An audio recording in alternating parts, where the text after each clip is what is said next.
सत्संग होता है, जिनके माँ बाप किसी गुरु के पास, किसी आचार्य के पास, किसी मंदिर मस्जिद में जाते हैं, वो बुराइयों से बचने का प्रयास करते हैं। उनके घर में अगर कोई भी बच्चा या कोई भूले से अगर गलती करता है या किसी तरह से भटक जाता है और वो उसको फिर लेके जाते हैं कि बेटा ये सही नहीं है, ये गलत है, उसकी बुरी संगति को छुटा के सत्संग, सतगुरु और भक्ति की तरफ उनको मोड़ देना चाहते हैं। घरों में लगातार चर्चा जहाँ नाम की होती है, महिमा गुरु की गाई जाती है, जिक्र जहाँ सत्संग के होते हैं, वहाँ के बच्चों में अच्छे संस्कार पड़ते हैं। यहाँ तक कि ये माताएं बहनें जब गर्भवती होती हैं और गर्भवती होने के दौरान अगर घर में अच्छे विचार और अच्छे हालात हैं और जिस प्रकार की भी चर्चा होती है वो गुण बच्चा गर्भ में ही प्राप्त कर लेता है। पार्वती जी शिव जी से कहने लगी कि कहते हैं आपको अमर कथा आती है। अमर कथा कोई अलग चीज नहीं है, अमर कथा नाम को ही कहते हैं। कहने लगी वो अमर कथा मुझे भी सुना दो ना। वो अमर कथा आज सब कोई लेते हैं। वो अमर कथा सुनने के बाद में जीव अमर हो जाता है, मुर्दा भी जिंदा हो जाता है। शिव जी ने पार्वती को सुनानी शुरू की, लेकिन पार्वती जी को नींद आ गई, पूरी नहीं सुन पाई। और बीच में एक तोते का अंडा रह गया था कहीं, वो सुन रहा था और वो जीवित होके उसने हुंकारे भरने शुरू कर दिए। लेकिन उसके हुंगारे भरते भरते जब पार्वती जी की सांस जोर से आई तो महादेव जी ने सोचा कि पार्वती तो सो रही है, ये हुंगारे कौन भर रहा था। देखा तो वो तोता पेट में बैठा सुन रहा था।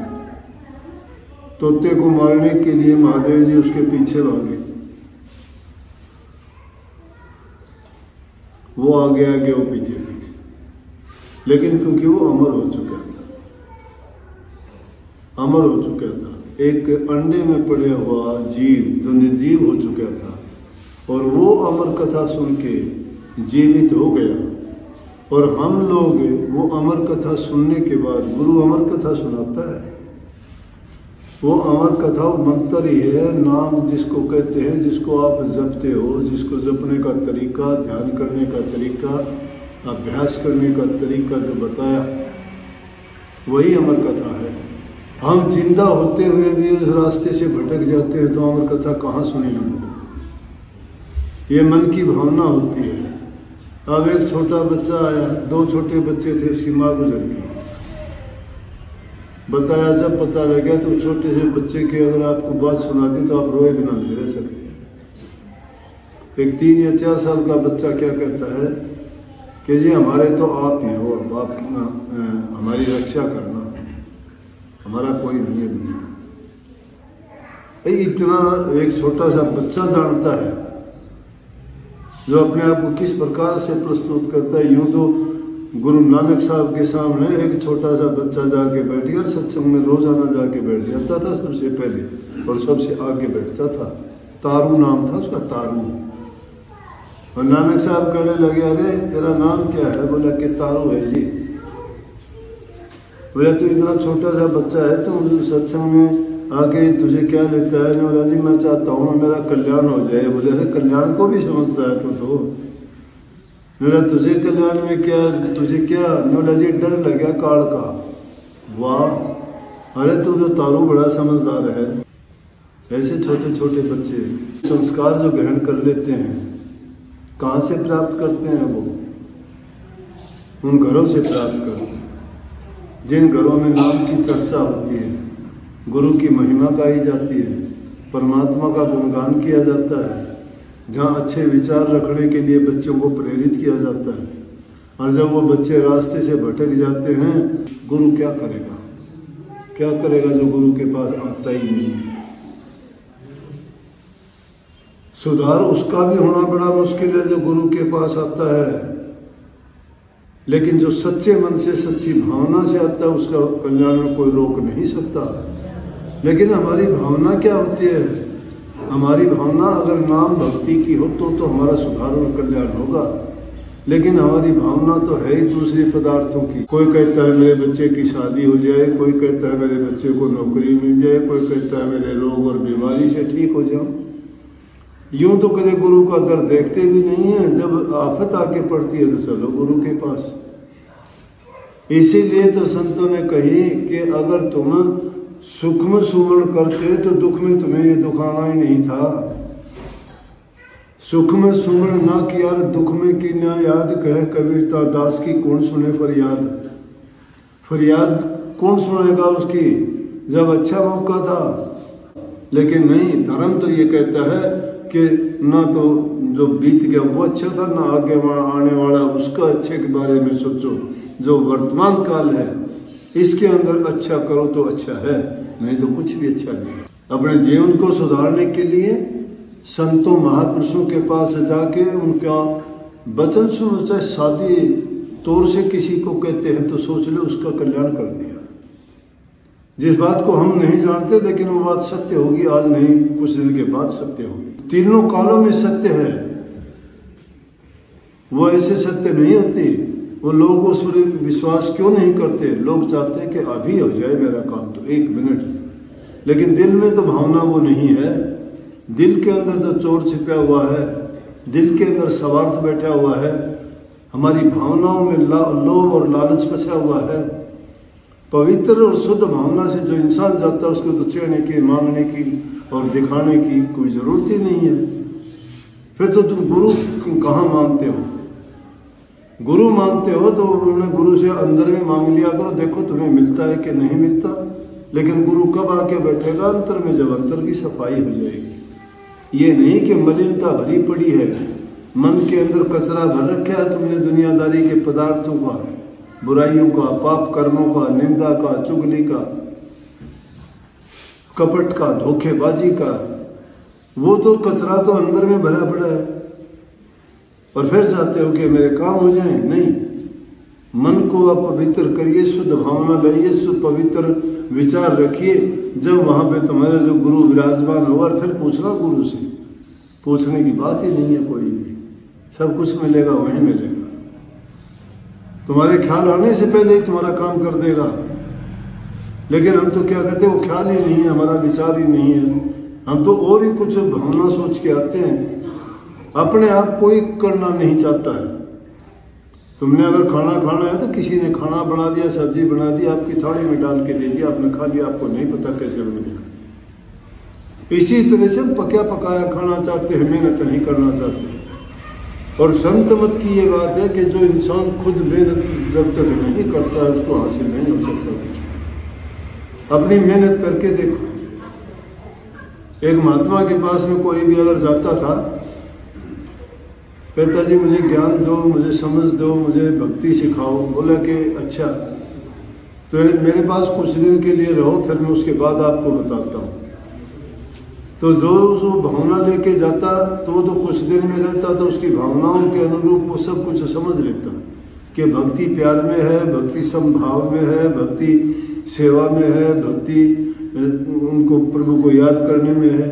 और जो लोग निठल्ले जाते वो ना सेवा करते, ना प्रेम करते, ना भक्ति करते, उनके विचार ही दूसरे नहीं थे, तो कुछ दिन के बाद में वह तो चले जाते। और जो रुक जाता तो उससे कहता भाई तुझे अब बताने की जरूरत है क्या? बोला जी मुझे बताने की जरूरत ही नहीं, मुझे मिल गया सब कुछ। कहाँ से मिलता है इंसान को? जब तुम्हारी भावना होगी, मन के फाटक तुमने बंद कर रखे हैं। जिस चीज को ग्रहण करना चाहते हो उसको ग्रहण कर ही नहीं रहे, उसको ग्रहण करना चाहते हो तो बदल जाता है।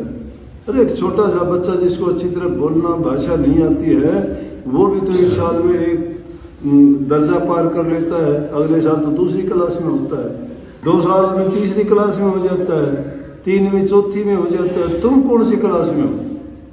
तुम तो जहां बैठे थे उससे भी नीचे चले गए, आगे नहीं बढ़े। आगे क्यों नहीं बढ़े? बढ़ना नहीं चाहते, वो भावना नहीं बनाई, वो सीखने की हमारे अंदर तमन्ना नहीं है, हमारी जो मन की भावना वो नहीं है। अगर शुद्ध भावना बढ़ा के और तुम अगर उस चीज को, किसी चीज को हासिल करना चाहते हो तो ये हो नहीं सकता कि तुम चाहो और वो ना मिले। जिसने भी जो चाहा उसको मिला कि नहीं मिला। कोई इंजीनियर बनना चाहता बना, कोई डॉक्टर बनना चाहता बना, कोई वैज्ञानिक बनना चाहता था बना, कोई जज वकील बनना चाहता था वो बना। उनकी भावना थी, वो पढ़ाई की। लेकिन तुम पवित्र नहीं बन पाए। क्यों नहीं बन पाए? फिर कमी किस में निकालते हो? पढ़ाने वाले में? नहीं, वो कोई बचा के रखता ही नहीं। यहाँ फीस नहीं लगती कोई भी, यहाँ किसी पर बोझ लादा नहीं जाता। यहाँ तो प्यार से, प्रेम से सिखाया जाता है कि आप इस रास्ते पे चलिए, आपको मंजिल मिलेगी। इस रास्ते पे चलिए, आपका जीवन बनेगा। इस रास्ते पे चलिए, आपके पाप कर्म धुल जाएंगे। तीनों प्रकार के रोगों से निवृत्ति मिल जाएगी। ये जन्म सुखी हो जाएगा। सुख के लिए सब तड़पते हैं। ये रूह भी सुखी थी जब ये मालिक के चरणों में रहती थी, बड़े शांति से, आनंद से रहती थी। लेकिन काल देश में आगे चारों तरफ से दुखों से घिरी हुई है। काल और माया ने इसके लिए बड़े साधन जुटाए, हर प्रकार के इंद्रिय भोग, शारीरिक सुख, सब प्रकार के इसको लालच दे के इसको यहाँ सुख देने का कोशिश की। लेकिन फिर भी इसको सुख नहीं है, तड़पती है। और वो सच्चा सुख कहाँ मिलता है?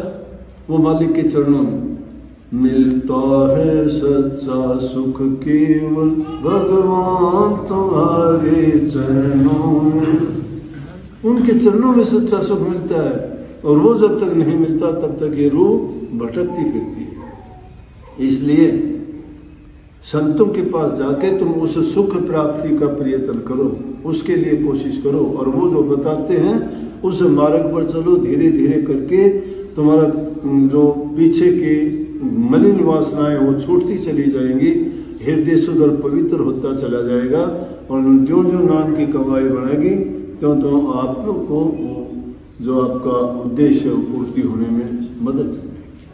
तो भाई कोशिश किया करो कि अच्छे से अच्छा हो सके। गुरु तो एक कड़ी का काम करता है, तुम्हें जोड़ देगा, रास्ता बता देगा। रह बह है वो रास्ते की खड़ी हुई लाइटें आदमी को मंजिल पे नहीं ले जाती, लेकिन तुम्हारे रास्ते को सुलभ बढ़ा देती है, तुम्हें रोशनी दिखाती है।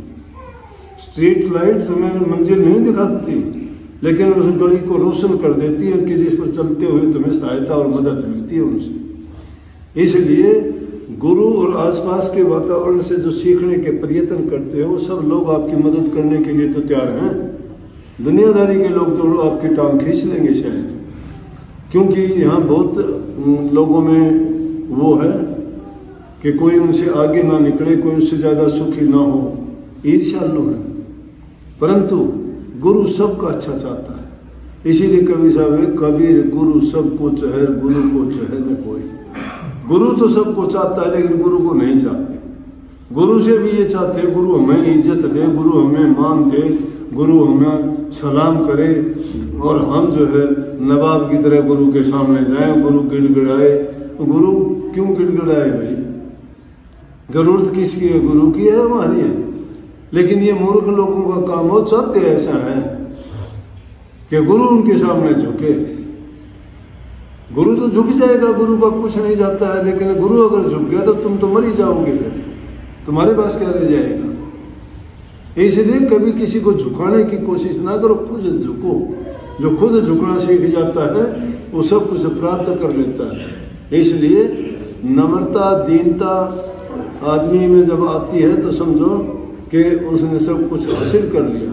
और जब अकड़ पड़ा अहंकार आता है इंसान को तो समझो कि उसने सब कुछ खो दिया है। जिसको भी मिला है उसको दीनता से, प्रेम से और शुद्ध भावना और पवित्र मन से प्राप्त किया है। तो सबको बहुत बहुत आशीर्वाद। सुबह बोलो शाम